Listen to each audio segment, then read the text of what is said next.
This is Scott Becker with the Becker Private Equity and Business Podcast. We come to you daily with business episodes, short private equity episodes, interviews with brilliant business and private equity leaders, as well as try to make sure you're a little bit entertained and you learn a little something. We've got today just a terrific guest joining us. We're joined by one of the best women's college basketball coaches of all time, Matthew Mitchell.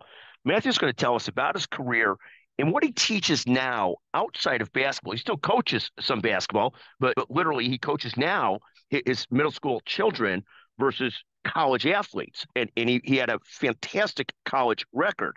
Matthew, can you tell us a bit about your background and then tell us about what you're doing now? Yes, Scott. First of all, thanks so much for having me on. I'm thrilled to be with you. And I had a 25-year coaching career in athletics. I started out as a middle school and high school teacher and coach. I eventually got into college basketball, and so the last 13 years of my career, I'd risen to the highest level of Division I collegiate basketball. I was the head women's basketball coach at the University of Kentucky, and we had a great run there, and we're able to elevate that program from one of the bottom programs in the Southeastern Conference to one of the top programs and a championship program in the Southeastern Conference and also in the nation. And so that was an incredible journey to be on. And as I stepped away from that, I'm now coaching in the corporate world. And what I learned through the success in athletics is that our success really depended on a process.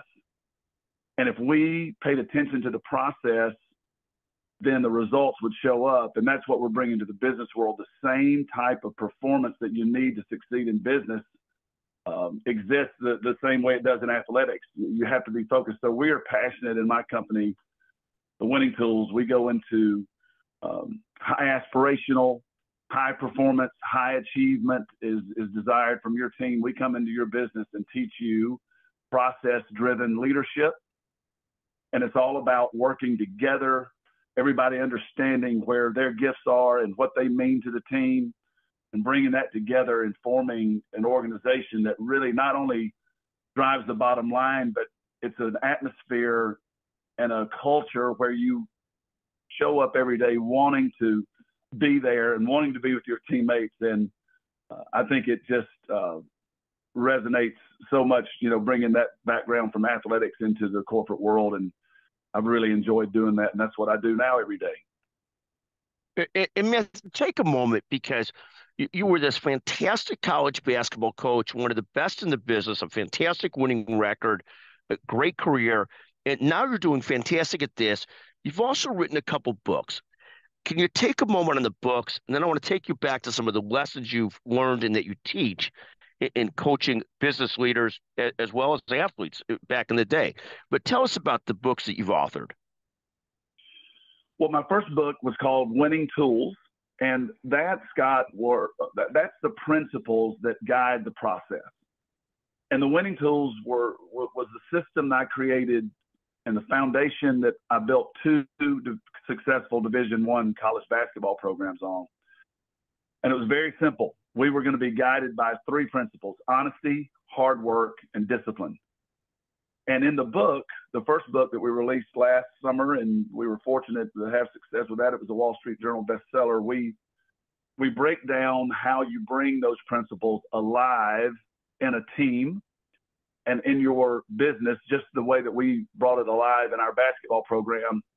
And what it leads to, Scott, is sustained success. That's what we're all about. We're not about a good quarter or a good 2 quarters or a good year or a good 2 years. We want sustained success. We were able to build a program that had over a decade of sustained success at Kentucky in the most competitive athletic environment possible. And so what I've found in businesses, especially, it's funny that I'm on this podcast. The first client I ever spoke to outside of athletics was private equity. I was talking to a really high performing private equity team. And as I talked to the leader, it just reminded me exactly of a team and how everyone needed to bring their gifts together, and performance is so important. and being successful and getting a win in that world is every bit as important as it is getting a basketball win. And so those principles, the winning tools, honesty, hard work, discipline, can really guide a team to work well together. And so that was the first book. My second book, as we teach honesty, hard work, and discipline, we have pillar points to each one of those principles. And one of the foundational principles, pillar points of hard work is preparation. And so my next book that's coming out November 19th is called Ready to Win: How Successful Leaders Thrive Through Preparation. And so it's all about world-class preparation, getting yourself as an individual, as a team member, getting prepared. And then as a leader, how do I prepare my team to get the results that we want? And how do I do that? And preparation is part of that process-driven leadership that we talk about. So I'm very excited about this next book that's coming out. When you talk about preparation and think about preparation, what is the key to preparation, particularly when we think about preparing oneself for the day, the week, the year, whatever venture you're after? How do you think about that in preparing oneself, ready to win, being ready to win? How do you think about that? Yes. And so in personal preparation, I think it's really important to identify what your priorities are. And so for me, I break it down into 5 areas. I have a spiritual component that I want to pay attention to in my life. I want to make sure that my spirit is strengthened every day. There is a mental component around your business and your competency and how do you continue to get better, and how do you make sure that you are trying to increase your competency and get better at what you do and sharpen your skills and bring your talent to the forefront. There's a physical component that's important to stay healthy and strong, and so your tank is filled up so you can serve others well. Same thing with your emotions. I think that's so important with your emotional health. And then the 5th part, Scott, that I found is so important, especially for high active driving leaders who are trying to pursue success, is paying attention to what I call a hobby or a leisure time, and trying to carve out some time for yourself to take care of yourself and have some fun in life. And so I have to prioritize those 5 things, and they're all not equal. Of course, you're not going to have a perfect balance of those. But I think when I think about personal preparation, I have to take time, and I have to make sure that I'm paying attention to those 5 areas and getting what I need from those 5 areas. And when I do that, now I can start to show up with a full tank, and I can lead effectively, and I can bring my best self to my team members and to my clients and to the people that I'm serving. So personal preparation, that's very personal to you. So those 5 might not work for other people, but that's how I view it. And I think that's a great way for people to approach it. What are your priorities in life? And how does that help you show up in the best version of yourself? Thank you. Give us those 5 pillars again, because I think some people would like to take notes on those 5 pillars, if you don't mind. Yeah. So my spiritual life, however you approach that, I think is where I have to start. I have to make sure that is whole and healthy, and so that includes quiet time, my prayer time. How do I treat my family? How do I think about my family? And so that's where it starts. And then you have your professional pursuit, which I call the mental part of your life, and trying to make certain that I am honing my skills, I'm improving my competency, I can show up better today than I was yesterday because I'm constantly learning and I'm trying to be a better professional. And so whatever field you're in, you are seeking out what are the new trends, what are the new competencies that I can try to acquire so I'm more effective. There's your emotional life, that you're paying attention to your emotions. You're making sure that you're aware of your emotional health, and that's going to improve your relationship with yourself and then others. There's your physical component, where I want to be healthy. I want to pay attention to my nutrition, to my exercise. That keeps me strong and energetic, and I don't wear myself down, and I pay attention to when I need some rest, and I pay attention to when I need some exercise, and I fuel my body correctly. And then the fifth part is what we call either your hobby or your leisure. How do you unwind? How do you relax? I know you and I talked about, we share a passion for sports and playing golf or playing tennis, or do you like to read, or do you like to paint, or do you like music? Whatever that may be, those are the 5 areas that I pay attention to, so I can show up personally prepared. And that's a great way to look at it. And what we call that is just the priorities of personal preparation. No, and I love that. And I tell you, the golf, tennis, fitness are 3 of my big sort of outside leisure activities in sports. And my goodness, if I was to give a scorecard, tennis and fitness are going okay. My golf game right now is going in the wrong direction. And what a challenge. I need to be ready to win and prepare better there. Matthew, talk to us about, what are you most focused on and excited about this year? And you remain a big Wildcat fan now that you're not coaching at Kentucky anymore. Oh, gosh, I love the Wildcats.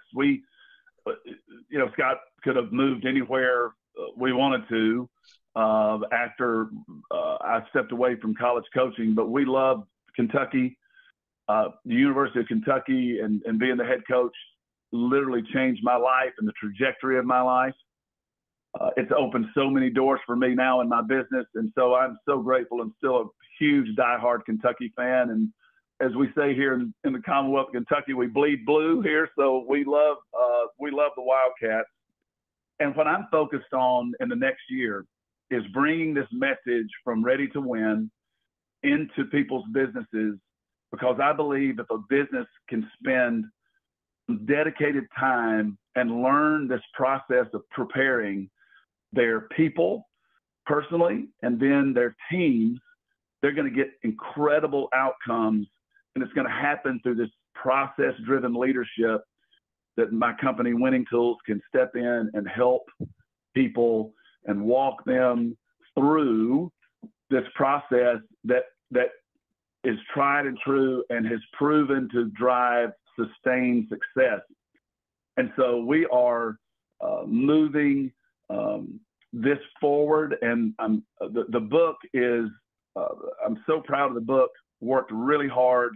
We have a lot of practical assets that even if you only buy the book, you'll have access to some of our assets physical assets, some workshop items that we work through with our company to make sure we're prepared. And then we show companies how to use this and really bring it alive. And so I'm out speaking, coaching, always writing, and that's what we provide through our company.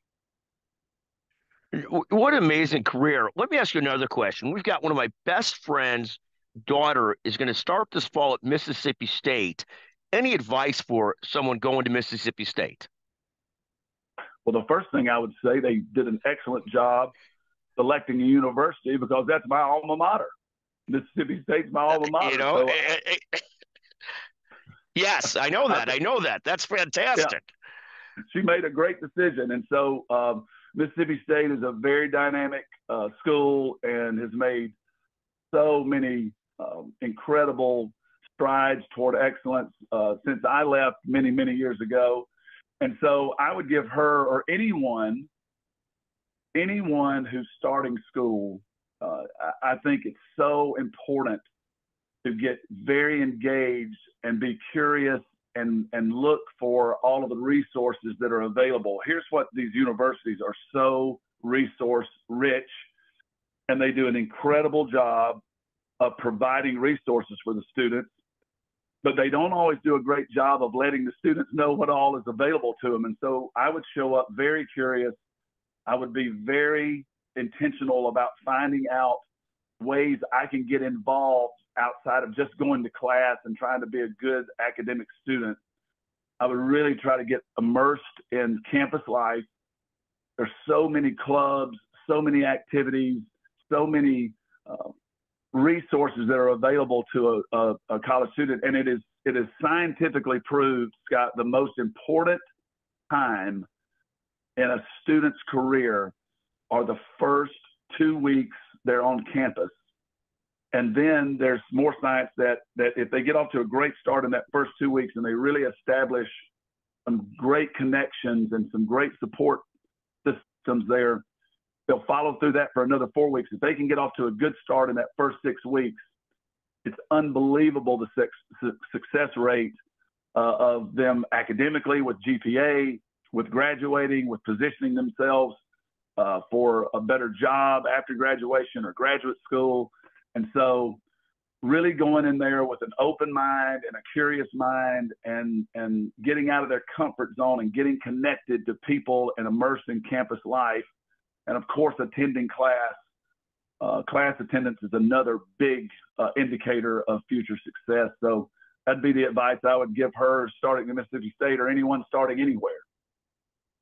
And Matthew, I'm going to ask you one more question, really two, so bear with me. First, where can people find your most recent books, and where can they find out more about Matthew Mitchell? So that's the first question. Let me ask you answer that first. Yes, you can find me at coachmatthewmitchell.com, coachmatthewmitchell.com. Also, readytowinbook.com. You can go right there and get information on our pre-sale. And so we would love for people to go to readytowinbook.com because they can access some really exciting bulk packages for their team and get some really exciting bonus offers there. So coachmatthewmitchell.com gives you all of our menu of what we offer: speaking, coaching, workshops. And then we have some luxury leadership experiences that are really cool that people can plug into, where you get to go into have access to some really cool events. So you can find all that at coachmatthewmitchell.com. Coach, thank you so much for joining us today. Any further advice that you would give to leaders that are trying to get better? Any sort of overriding advice you'd give to emerging leaders? I think getting really clear on what your goal is and what you're trying to achieve in your career and in your leadership. And I believe it starts all with principles. And so ours are simple but powerful: honesty, hard work, discipline. Gives us an anchor to know what we are about and how we're going to navigate life and how we're going to navigate leadership and how we're going to navigate teamwork. Principles, I believe, can lead us to our purpose. And then when we're purposeful, then we can take action in such an intentional way each and every day. And so I think that's so important for us. Having a clear process of how you want to walk through your business, how you want to serve. And I think when we lead from a point of service of how we're going to serve our clients, our customers, and I think that's the big key to having a solid process. And when we have a solid process, Scott, the results are going to show up. It's not going to be perfect every time. It's not going to be a 1,000% batting average, but it's going to be something where you can sustain success. And process-driven leadership, we're passionate about it at coachmatthewmitchell.com, and I hope people will visit us there and find out how we can step in and help them be really, really successful. Coach Mitchell, just fantastic to visit with you. Thank you for joining us on the Becker Private Equity and Business Podcast. Just fantastic. We look forward to having you back and talk to you about some of the people that have had influence on you, because such an interesting career you've had. Thank you for joining us. Thank you, Scott.